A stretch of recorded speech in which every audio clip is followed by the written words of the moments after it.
And with new functions coming on a regular basis with Excel, it's sometimes difficult to decide which one to use. So in this video, I will just do a quick demo of the pros and cons of if, ifs, and switch. So say you have a movie list with a number rating for each movie and you want to add the description, and you also want to take into account what you would do if the rating itself is incorrect, if it's not between 1 and 4 in this case. So with if, you will need to do this function here. So nestled if, it will be quite lengthy, and you really need to concentrate on this. So this is how your function will look like. You would do if, after you would do else, and after another if, and after else.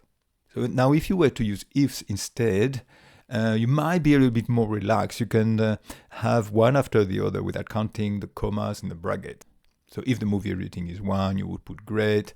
Then if the rating movie is 2, you would put okay. So it's a little bit more logical. You can do one after the other. The final part of this function would be the true. So in other words, is for anything else than 1 to 4, you would just put unknown. For switch, that would work very well because with switch, you only take one parameter. So you evaluate everything based on the first character, which is here is D5. The first cell is D5. So you would work like this. So you would just put D5, and after you would put 1. That means if D5 is 1, then you would put great.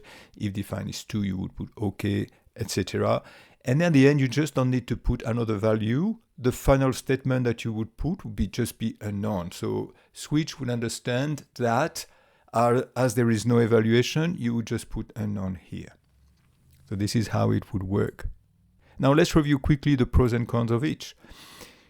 Now for if, the pros, it's a backward compatibility. I mean, this is important because when you want to share your Excel or templates and you have a newer version, you have to take into account the older version might not be able to handle the function that you have. So if is quite an quote-unquote old function, so you can be sure that it was there from the start. And another advantage of if, it has flexibility. You don't need to have only one cell to compare. You can do whatever you want. The first statement can be regarding one cell, and the second statement can be regarding another cell, etc.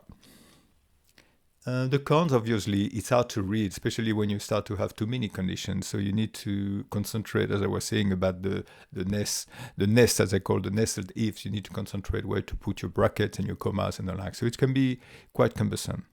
Now, ifs, it's easier to read than if.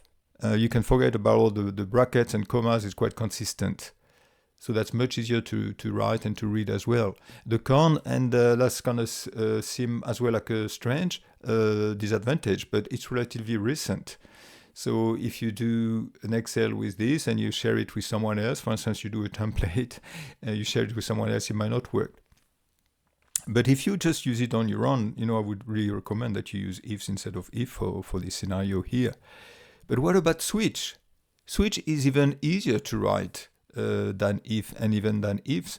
The reason is that you just put the cell once, and after you evaluate based on the cell that you've already mentioned. So this is for the advantage, but the downside of this is you can only evaluate obviously one cell at a time, and also you can only evaluate equal operators.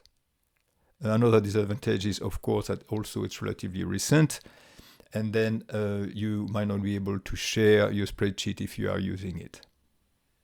So this is it for this very specific scenario where we need to check a cell with an equal. Then I think for me, switch is the winner. And that's it. So I'll be doing more of those quick overviews of new functions and comparing with the older versions.